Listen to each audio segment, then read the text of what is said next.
қойшы деймін да кетіп қаламын да. Не істедім мен? Қашып кеттім. Өйткені өз-өзіме жауап бере алмай тұрмын да қазір. Тыныштықпен кетіп қалайын. Сол қайырлы мен үшін. Әйтпесе қазір өз-өзім білмеймін. Орындық кете ме, кесе кете ме, не кететінін білмеймін қазір сол жаққа қарай. Не істеймін мен жерден? Бірдеңе болмай тұрғанда тыныштық керек. Құдай бетін аулақ қылсын, бірдеңе болмай тұрғанда сосын ал мен өз мақтаным, мен өзімді қолыма ұстап алып кеттім мен жерден. Неге? Өйткені мендегі тәжірибе не? Тәжірибе мендегі әрдайым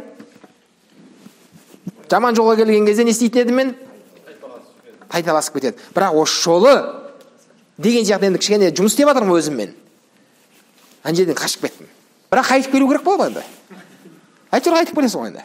Енді бұл керек шығар мүмкін біреулерге мына жаққа өту үшін. Кішкене артқа шегініп барып разгонмен келуге дейді. Өйткені өз-өзіме я не отвечаю за себя. Все. Қазір просто мен білмеймін не болатынын. Мен ашуландырма. Сен бар ғой тым қатты кетіп барасың. Қазір мен өз-өзіме жауап бере алмай қалам. Сен тіліңнен тауып тұрсың осы тұрғанда. Тағы таяқ жегің келіп тұр ғой сенің. А?